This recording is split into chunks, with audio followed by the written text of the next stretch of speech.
Buenos días, buenas tardes. Vamos a ver ahora los petromizontiformes, el grupo más basal de los vertebrata. Los petromizontiformes son también alargados, pero tienen dos aletas dorsales, las aberturas branquiales desembocan directamente al exterior y los ojos están bien desarrollados.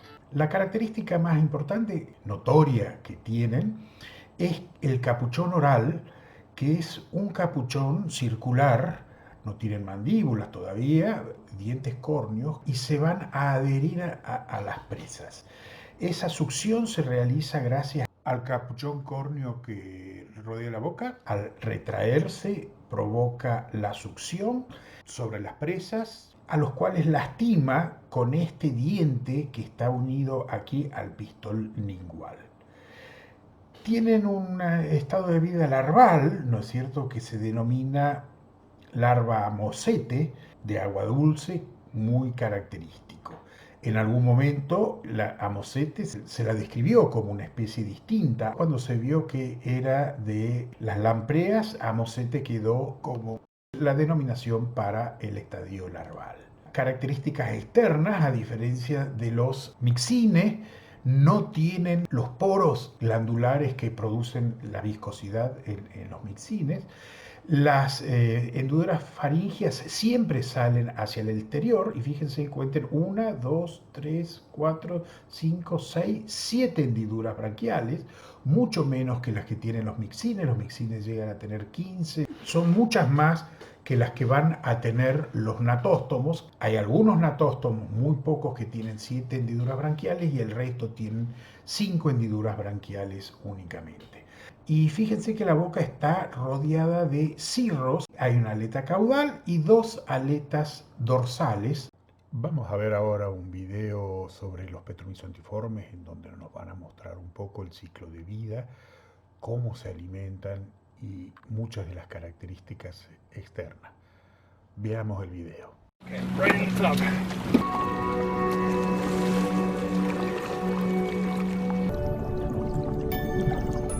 As young, lamprey are blind and toothless.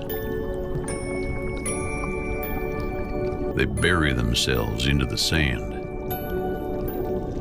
And there, at the river bottom, they lay in wait for up to 7 years.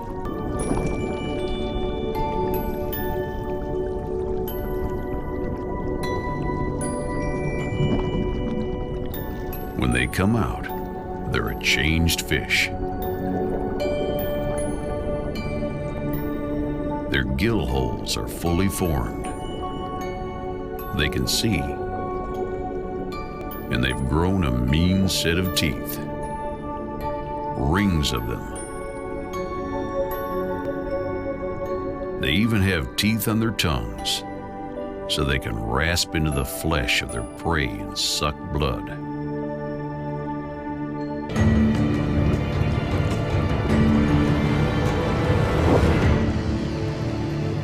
They rarely, if ever, kill the fish, but they leave terrible scars. Sea lampreys are survivors from the depths of time. Like aquatic vampires, the adults are blood parasites that attach to other fish to feed when in the ocean, but they head into freshwater to spawn. Their mouths are made up of a powerful suction disc lined with rows of needle-sharp teeth. In the center lies the ultimate weapon, a piston-like tongue tipped with rasping plates, which bores its way into its host. Once attached, it may feed for hours, days, or even weeks, growing fat on its prey's blood. Si hacemos un corte transversal de la parte anterior de un petromizontiforme, de que ustedes ojalá que lo puedan ver en práctico, fíjense, aquí tenemos el capuchón oral con el pistón lingual y el diente palatino, que es el que va a lastimar a la presa. La boca luego se divide en un esófago y una faringe. Esta faringe es únicamente respiratoria y el agua entra y sale por la misma hendidura faríngea. A diferencia de lo que ocurría en los mixines, que el agua entraba por la zona nasal y salía por la hendidura faríngea. Acá fíjense que la zona nasal va a un tubo ciego, no se conecta con la faringe. Eso es muy diferente de los mixines. Aquí tenemos entonces el cerebro y el tubo nervioso dorsal, y aquí tenemos la notocorda. Tienen un corazón formado por una aurícula y un ventrículo. Si nosotros ahora hacemos un corte a esta altura, un corte transversal de un petromizontiforme, aquí vamos a poder ver que aquí está el corazón, hay un aurícula y un ventrículo muscular, ¿no es cierto? Acuérdense que estamos a la altura del corazón. Volvamos a la diapositiva anterior y fíjense, estamos cortando a esta altura. Por eso vemos el corazón y vemos también parte del hígado. Fíjense, aquí está el hígado muy cerca del corazón. Acá podemos ver los miótomos, la notocorda, el tubo nervioso dorsal, en una preparación que tiene la cátedra, incluida en plástico, y que se puede ver muy bien todas estas características. Luego de que se produce la succión, el pistón va a ir hacia adelante y va a raspar con diente o ese dentículo que tiene en la lengua para lastimar la presa y hacer que salgan los fluidos con los que se va a alimentar. Algunos pueden alimentarse únicamente de fluidos y algunas otras especies se alimentan también de trozos de carne de la presa.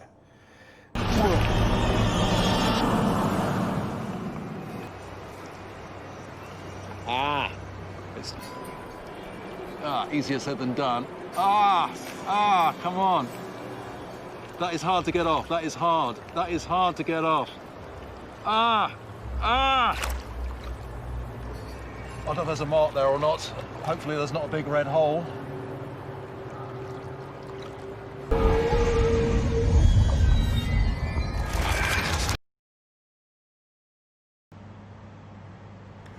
Observen los movimientos de respiración que tiene la lamprea, que entra y sale el agua por las hendiduras branquiales, o sea, entra el agua a las bolsas branquiales, oxigena y la vuelve a sacar por el mismo lugar, porque la boca la tienen ocupada en succionar, no puede entrar el agua por ahí, y el poro nasal conduce a un canal ciego, o sea que la única forma de respirar que tiene es haciendo entrar el agua por las mismas hendiduras branquiales.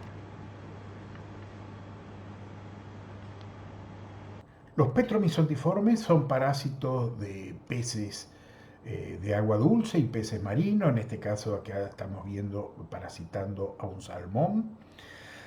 Y les pueden hacer, realmente pueden parasitarlos muy fuertemente, provocándole heridas y quizás no provocando la muerte directamente, pero si la población de petromizontiformes es muy alta, pueden llegar a producir serios daños a la fauna ictícola. Hay dos grandes grupos de petromizontiformes: los petromizontidae, que son del hemisferio norte, en todo el hemisferio norte, que tienen la aleta dorsal continua. Uno de los ejemplos podría ser aquí Petromizon marinus. Y en el hemisferio sur tenemos dos familias, la familia Geotrida y la familia Mordacidae, que ambos tienen la aleta dorsal dividida. Es el listado de las especies actualizado de los Petromizontidae, Geotria y Mordacidae. Esta publicación de las Lampreas del Mundo se la puede bajar libremente desde esta dirección de internet, y hace un listado completo de todas las especies del mundo de los petromizontiformes. Las relaciones filogenéticas como la que vemos aquí, están basadas en caracteres moleculares. Sin embargo, Mordácide y Geótride parecen ser morfológicamente más relacionadas entre sí, son del hemisferio sur y con dos aletas dorsales. Pero aquí en las relaciones moleculares aparece que Geotria está más relacionado con Petromysontide del hemisferio norte. En Geotria había una sola especie, Geotria australis, que estaba en Australia, Nueva Zelanda, en Chile y en Argentina. Pero actualmente se ha podido ver por estos caracteres moleculares que las poblaciones de Argentina son muy diferentes a las poblaciones de Chile, Nueva Zelanda y Australia. Y por lo tanto se ha revalidado Geotria macrostomata para las poblaciones de Argentina. Y este ha sido un trabajo del 2020, ¿no es cierto?, de Riva Rossi y colaboradores, en donde hacen esta revalidación de Geotria macrostoma para las poblaciones de Argentina. Macrostoma en Argentina y Geotria australis en Chile, Nueva Zelanda, Tasmania y el sur de Australia. Esto es muy coherente, el sur de Chile con todos sus bosques de araucaria y muchas especies de anfibios y de mamíferos están más relacionadas con Nueva Zelanda y Australia que con el resto de Sudamérica. Así que esto está en consonancia con esa característica biogeográfica. Geotria en estado adulto tiene una bolsa gular, tanto Geotria australis como Geotria macrostoma, mientras que Mordacia no tiene esa bolsa gular. Geotria macrostomata fue revalidada para las poblaciones argentinas. Fíjense, ha salido en mayo del 2020, en donde describe muy bien las fases subadultas, que son estas, y la fase adulta, fíjense, con la bolsa gular, muy característica de Geotria macrostomata y de Geotria australis. La distribución de Geotria macrostomata acá está en azul, estos serían los ríos de Argentina, y llegan hasta el Río de la Plata. La descripción original que la hizo Burmeister a fines de los 1800 era de un ejemplar capturado en las calles de Buenos Aires luego de una inundación. Pero actualmente es muy difícil encontrarlo en el Río de la Plata, sí en los ríos patagónicos que llegan hasta su cabecera. Geotria macrostomata tiene una fase adulta que es marina, pero cuando tiene que desovar sube, remonta los ríos y deja los huevos en las cabeceras. Ahora las poblaciones chilenas son realmente la verdadera Geotria australis a Chile y por supuesto a Australia y Nueva Zelanda. La biología de esta especie es bastante poco conocida y más de que está recientemente revalidada. Mucho más se conoce sobre Geotria australis que sobre Geotria macrostomata y por eso, de acuerdo a la IUCN, esta especie está catalogada con datos insuficientes. Referido al ciclo de vida, hay dos tipos de animales acuáticos que pasan parte de su vida en el mar y parte de su vida en el agua dulce. Los petromysotiformes son anádromos, esta Geotria, al igual que por ejemplo acá tenemos los salmones y el estrubiones, en donde viven en su etapa de vida adulta en agua salada, pero se reproducen en agua dulce. En cambio, los peces catádromos, cata es hacia abajo, son peces que el adulto vive en agua dulce, pero la reproducción se hace en agua salada. Por ejemplo, la anguila de agua dulce, que ya la vamos a ver, es un osteictio. Entonces, el ciclo de vida de la lamprea, de que ya habíamos hablado, en adulto se encuentra en el mar, ¿no es cierto? Y es parásito. Cuando va a desovar, hace un nido muy característico, por lo menos en la Geotria, en los petromysotiformes del hemisferio norte, hacen un nido en donde ponen sus huevos y una vez que esos huevos eclosionan aparecen unas larvas muy pequeñas que son filtradoras y que se entierran en la arena, las larvas amosete que pasan por distintos estadios larvales.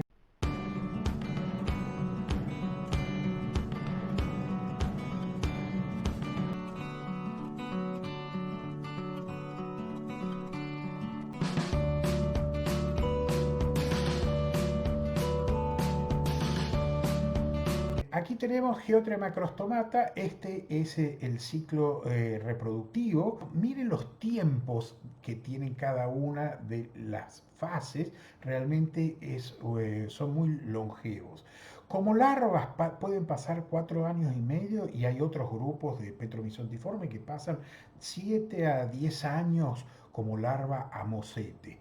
Cuando se produce la metamorfosis, en donde pasan por los estadios de Platea, Macroftalmia y Velacia, bajan los ríos y migran al mar, en donde tienen las fases parasíticas, que básicamente son el estadio de Velacia, en donde se alimenta de peces, etc., hasta que llega al estado adulto, completamente adulto, y en el momento de reproducirse, que vuelve al agua dulce, oviponer, y posteriormente mueren luego de la oviposición. Aquí tenemos otra vez el ciclo de vida, muy bien ilustrado.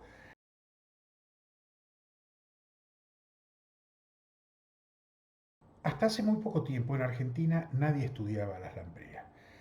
Ahora hay un grupo que está monitoreando la ecología de las lampreas, principalmente de los ríos del sur del país, los de Santa Cruz. Carla Riva Rossi es una de las líderes con la cual vamos a charlar más tarde.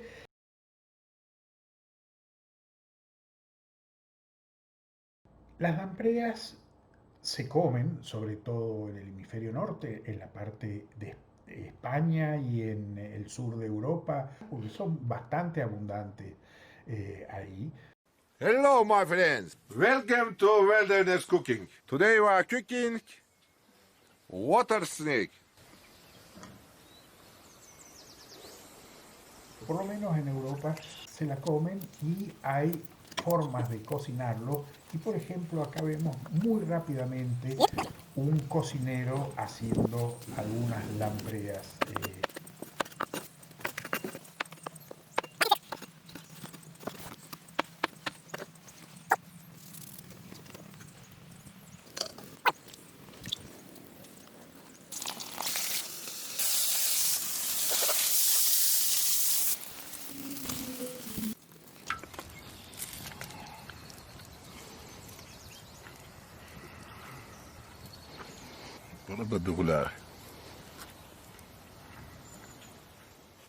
Volvemos a la filogenia de los craniatas, incluyendo a los grupos fósiles. Recuerden que los grupos actuales únicamente son los mixiniformes, los petromyzontiformes y los natostomata, y todos estos otros grupos son fósiles.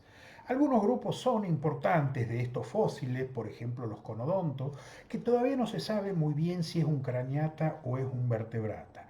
Los conodontos eran estos odontoides que eran de hueso, de dentina, muy pequeñitos. Fíjense, aquí están en la cabeza de un alfiler, son milímetros. Sin embargo, han sido muy estudiados por los geólogos porque son fósiles guía. Entonces, para la industria petrolífera son muy importantes. Hasta que se conoció hace relativamente poco el conodontóforo, o sea, el animal que porta a estos conodontes. Y se vieron que estos dentículos, estos odontoides, se encontraban en la faringe, pero el animal, fíjense que por lo menos tiene cápsulas ópticas. Por lo tanto, por lo menos es un craniata. Al grupo de fósiles en general se los denomina ostracodermos. Tienen huesos rodeando sobre todo la parte anterior de la cabeza. Los ostracodermos en general tienen un esqueleto dérmico mineralizado que ya tiene hueso, a diferencia de los mixines y petromyzontiformes que hemos visto que únicamente tenían cartílago. Estos tienen un hueso que primitivamente es acelular y luego es celular, y varias otras características que no le vamos a dar demasiada importancia. Entonces, estos ostracodermos son todos estos grupos que se encuentran acá. Hay muchas discusiones sobre la filogenia de los ostracodermos, como se los conocen por restos de la armadura anterior y no mucho más característica. Su filogenia está bastante discutido. Acá hay una posible relación de estos grupos, pero el que nos va a interesar a nosotros son los Natostomata Crown Group, que vamos a seguir viendo. Lo que quiero es que ustedes tengan idea que este grupo de vertebrados fósiles ha sido muy diverso y muy importante durante muchos millones de años y han convivido inclusive con los Natostomata hasta que por motivos que no sabemos cuáles, se han extinguido y únicamente los Natostomata siguen hasta nuestros